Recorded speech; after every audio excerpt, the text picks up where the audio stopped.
J.V. Stalin. The War. March 16, 1917.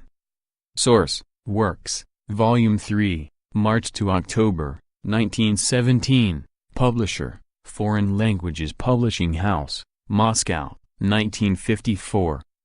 The other day General Kornilev informed the Petrograd Soviet of Workers' and Soldiers' Deputies that the Germans were planning an offensive against Russia. Rodzyanko and Gudkov took advantage of the opportunity to appeal to the army and the people to prepare to fight the war to a finish. And the bourgeois press sounded the alarm: liberty is in danger. Long live the war! Moreover, a section of the Russian revolutionary democracy took a hand in raising the alarm.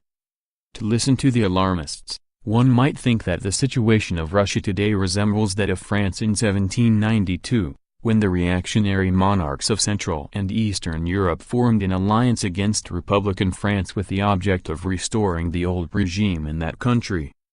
And if the external situation of Russia today really did correspond to that of France in 1792, if we really were faced with a specific coalition of counter-revolutionary monarchs whose specific purpose it was to restore the old regime in Russia, there can be no doubt that the Social Democrats, like the French revolutionaries of that period, would rise up as one man in defense of liberty. For it is self-evident that liberty won at the price of blood must be safeguarded by force of arms against all counter-revolutionary assaults, from whatever quarter they may proceed. But is this really the case? The War of 1792 was a dynastic war fought by absolute feudal monarchs against Republican France, because they were terrified of the revolutionary conflagration in that country. The aim of the war was to extinguish the conflagration, restore the old order in France, and thus guarantee the scared monarchs against the spread of the revolutionary contagion to their own countries. It was for this reason that the French revolutionaries fought the armies of the monarchs so heroically. But this is not the case with the present war. The present war is an imperialist war. Its principal aim is the seizure, annexation, of foreign, chiefly agrarian, territories by capitalistically developed states. The latter need new markets, convenient communications with these markets, raw materials and mineral wealth, and they endeavor to secure them everywhere, regardless of the internal regimes in the countries they seek to annex. This explains why, generally speaking, the present war does not, and cannot, lead necessarily to interference in the internal affairs of the territories annexed, in the sense of restoring their old regimes. And precisely for this reason the present situation of Russia provides no warrant for sounding the alarm and proclaiming, liberty is in danger. Long live the war! It would be truer to say that the present situation of Russia resembles that of the France of 1914, the France of the time of the outbreak of the war, of the time when war between Germany and France had become inevitable. Just as in the bourgeois press of Russia today, so in the bourgeois camp of France at that time the alarm was sounded: the Republic is in danger. Fight the Germans. And just as in France at that time the alarm spread to many of the socialists, Guzdi, Sembat, etc., so now in Russia quite a number of socialists are following in the footsteps of the bourgeois bellmen of revolutionary defense. The subsequent course of events in France showed that it was a false alarm, and that the cries about liberty and the Republic were a screen to cover up the fact that the French imperialists were lusting after Alsace-Lorraine and Westphalia.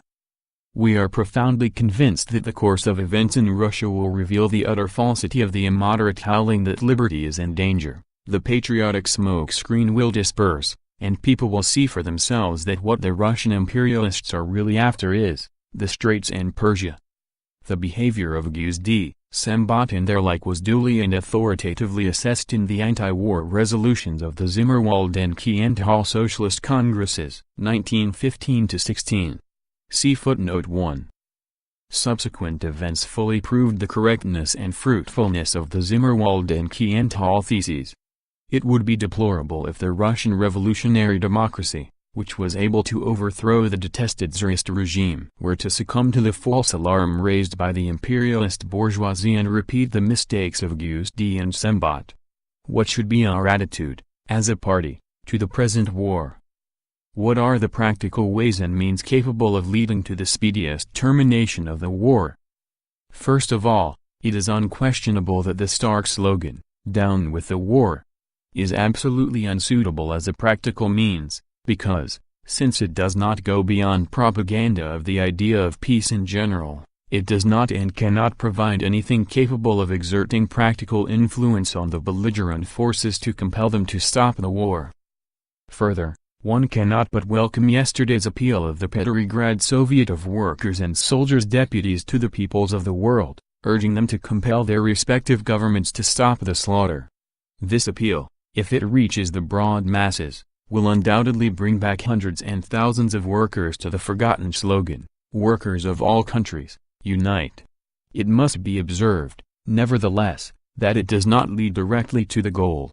For even assuming that the appeal becomes widely known among the peoples of the warring countries, it is hard to believe that they would act on it, seeing that they have not yet realized the predatory nature of the present war and its annexationist aims. We say nothing of the fact that, since the appeal makes the cessation of the terrible slaughter dependent upon the preliminary overthrow of the semi-absolute regime in Germany, it actually postpones the cessation of the terrible slaughter indefinitely, and thereby tends to espouse the position of a war to a finish, for no one can say exactly when the German people will succeed in overthrowing the semi-absolute regime, or whether they will succeed at all in the near future. What, then, is the solution? The solution is to bring pressure on the provisional government to make it declare its consent to start peace negotiations immediately. The workers, soldiers and peasants must arrange meetings and demonstrations and demand that the provisional government shall come out openly and publicly in an effort to induce all the belligerent powers to start peace negotiations immediately, on the basis of recognition of the right of nations to self-determination. Only then will the slogan "Down with the war" not run the risk of being transformed into empty and meaningless pacifism. Only then will it be capable of developing into a mighty political campaign which will unmask the imperialists and disclose the actual motives for the present war. For even assuming that one of the sides refuses to negotiate on a given basis, even this refusal, that is, unwillingness to renounce annexationist ambitions, will objectively serve as a means of speeding the cessation of the terrible slaughter. For then the peoples will be able to see for themselves the predatory character of the war and the blood-stained countenance of the imperialist groups in whose rapacious interests they are sacrificing the lives of their sons. But unmasking the imperialists and opening the eyes of the masses to the real motives for the present war actually is declaring war on war and rendering the present war impossible. Pravda, No. 10, March 16, 1917. Notes. 1. The International Conference of Internationalists was held in Zimmerwald on September 5–8, 1915. It issued a manifesto characterizing the World War as an imperialist war, condemning socialists who voted war credits and joined bourgeois governments, and calling upon the workers of Europe to campaign against the war and for a peace without annexations or indemnities. The Internationalists held a second conference on April 24–30. 1916, in Ghent Hall. Its manifesto and resolutions represented a further advance in the international revolutionary movement against the war. But, like the Zimmerwald Conference, it did not endorse the Bolshevik slogans, conversion of the imperialist war into a civil war, defeat of one's own imperialist government, organization of a third international. End of The War, by J. V. Stalin.